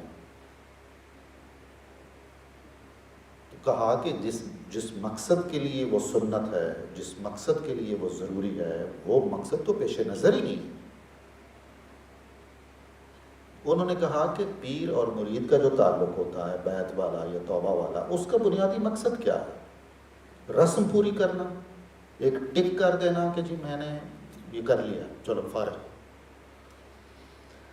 اس کا مقصد ہے کہ آپ کا تزکیہ ذات ہو، آپ کے باطن کا تصفیہ، صفائے قلب حاصل ہو. آپ بیعت کرتے ہیں، ساری زندگی آپ کو اپنے پیر صاحب سے وقت نہیں ملتا ہے. ان کی جاگیریں ہیں، ان کی جائیدادیں ہیں، ان کے پاس خلق خدا آتی ہے، نذرانے وصول کرتے ہیں، کچھ سماجی سرگرمیاں ہیں، کچھ سیاسی ایکٹیویٹیز ہیں. تو آپ اپنے شیخ سے وہ جو مقصد ہے، باطن کی پاکیزگی، روحانیت میں ارتقاء، وہ تو حاصل نہیں ہو رہا، تو ناقص ہے. پھر وہ جن صاحب کو آپ اپنا پیر مانتے ہیں، اللہ اور اس کے رسول کے احکام اور صوفیاء کرام کے، قدیم صوفیاء کے معیارات کے مطابق ان میں وہ تمام صلاحیتیں ہیں، اخلاص کی، عبادت کی، زہد کی، علم کی.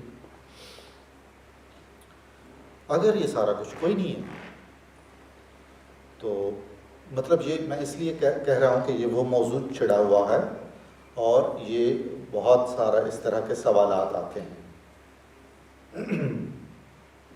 اچھا جی، اس کے بعد انہوں نے چند اشعار میں فرنگی یعنی مغربی جمہوریت پر کامنٹ کیے ہیں اور اسے پسند نہیں جانا. انہوں نے کہا کہ جو نظام جمہوریت قائم کیا ہے فرنگیوں نے، یہ بالکل یوں ہے جیسے انہوں نے جنات کے گلے سے رسیاں کھول دی.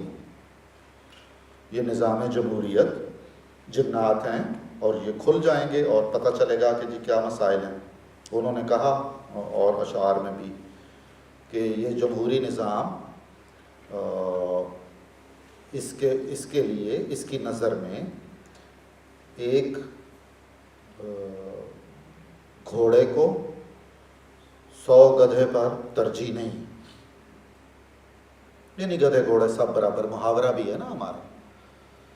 اور پھر انہوں نے کہا کہ 200 گدھے مل کر بھی گھوڑے جیسی ذہانت کا مظاہرہ نہیں کر سکتے. ہم اختلاف کریں یا اتفاق کریں اقبال کے جمہوری نقطہ نظر پر، بال جبریل میں ذرا وضاحت سے ہمیں دکھائی دیتا ہے ان کا جمہوریت کے بارے میں ان کا نقطہ نظر، اگرچہ ساری کتابوں میں ہے تو، لیکن بہرحال سوچنے سمجھنے کی باتیں تو ہیں.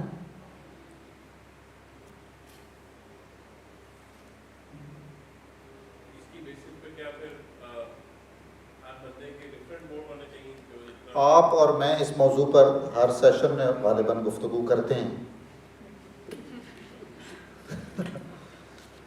کچھ بھی ہو سکتا ہے بالکل. میرا خیال ہے جہاں تک میں سمجھتا ہوں اقبال ایک شورائیت، ایک جمہوری شورائیت کے قریب ان کا کانسیپٹ ہے. یقین جان لیجئے جمہوریت کے تحت تاریخ انسانی میں انسانوں کی اکثریت بھی کبھی بہت پڑھی لکھی اور سمجھدار اور ذمہ دار نہیں رہی.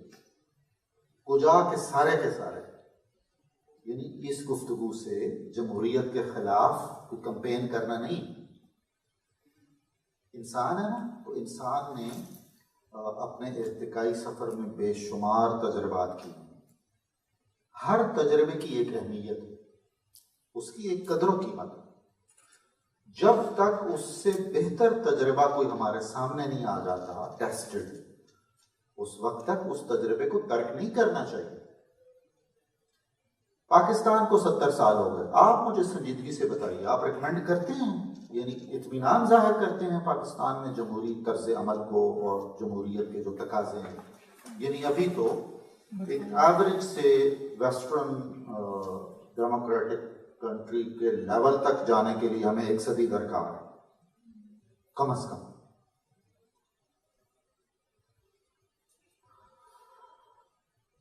ویسٹ میں جو جمہوریت کا انداز ہے، مطلب بات آ گئی نا، ان کی پارلیمنٹ اگر کہہ دے کہ ہم جنس کے ساتھ شادی جائز ہے تو آپ کیا کریں؟ ساری مغرب کی جمہوریتیں مل کے یہ ووٹ دے دیں کہ خدا نام کی تو کوئی چیز نہیں، تو ہمیں مطمئن ہونا چاہیے کہ ہاں بھی کوئی نہیں، باقی کیونکہ اب تو جمہوری فیصلہ آ گیا. جمہوریت کے اپنے فضائل ہیں، مگر اس نوعیت کی جمہوریت جب آپ نے پہلے ان لوگوں کو اس شعور کے، اس اخلاقیات کی، جو بھی جس بھی نوعیت کا کوئی مذہب ہے، دین ہے، اخلاقیات ہے. اب تو جمہوریت یہ کہہ رہی ہے کہ انسان پر یہ مذہب ایک بوجھ ہے، انسان پر یہ ویلیوز ایک بوجھ ہیں، انسانی معاشروں میں نکاح ایک بوجھ ہے. انسانی جمہوریت نے کہا انسانی معاشروں میں پردہ ایک بوجھ ہے. کل کلاں جمہوریت اگر جھوٹ اور سچ کے پیمانے بدل دے، جس کو آپ پہلے جھوٹ کہتے تھے اب وہ سچ ہے، مطلب جمہوریت کے ہاتھ میں آپ وہ قوت تو دے رہے ہیں نا. پھر کس پیمانے کے تحت آپ متعین یہ کریں گے کہ جمہوریت کو جو حق ہم نے عطا کیا ہے، دیا ہے، تسلیم کیا ہے، وہ اس کا اس طرح استعمال کرے اور اس طرح استعمال نہ کرے. اس جمہوریت کے لیے جو قانون قاعدے وضع کیے جائیں گے وہ کون سی قوت کرے گی؟ وہ خود سارے لوگ خود ہی، یا ان کے نمائندے یا پارلیمنٹ کے پاس اختیار ہوتا ہے؟ ہم تو یہ دیکھ رہے ہیں کہ پارلیمنٹ نے جس میں اتفاق رائے سے پاکستان کی تاریخ میں جو فیصلے کیے ہیں وہ اپنی تنخواہیں بڑھانے کے لیے کیے. اس کے علاوہ تو اختلاف ہی ہوتا ہے۔ اس کے باوجود مطلب میرا عرض کرنے کا اور غالباً اقبال کا عرض کرنے کا بھی مطلب یہ تھا کہ جمہوریت کو انسانیت کے تمام دکھوں دردوں کی شفا کا نسخہ کیمیا نہیں سمجھنا چاہیے، یہ سمجھنا چاہیے کہ یہ سر دست ایک نظام ہے جس پر ہم چل رہے ہیں، اس میں کچھ خوبیاں بھی ہیں کچھ خامیاں بھی ہیں، نسبتاً اس میں خوبیاں زیادہ ہیں، اس حد تک رہنا چاہیے۔ کیونکہ مذہب کا جو مطالعہ ہے، مذہب کا مطالعہ تو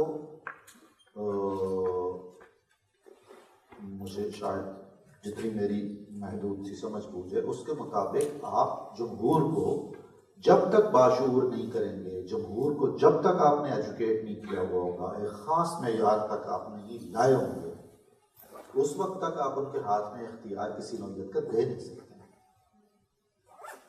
ادروائز تو وہی نتیجے نکلیں گے۔ مطلب کیا تجربے کر کر کے فطرت انسانیت میں ایک ٹیڑھ ہے، اس میں کوئی شک نہیں، ورنہ قانون، قاعدے، ضابطے، محکمے، جرم اور سزا کے کانسیپٹس، انسان ہے نا، انسان تو فرشتہ نہیں ہے، انسان کا تو کمال اور خوبی ہی یہ ہے کہ وہ فرشتہ نہیں ہے۔ اس کا فرشتہ نہ ہونا اگر بہت پازیٹیو ڈائریکشن میں چلتا رہے تو بڑی غیر معمولی قوت ہے، اور اگر منفی جہتوں کی طرف چلے تو پھر اور زیادہ مسائل ہیں۔ بہرحال یہ انہوں نے جمہوریت کے بارے میں اچھی رائے نہیں دی۔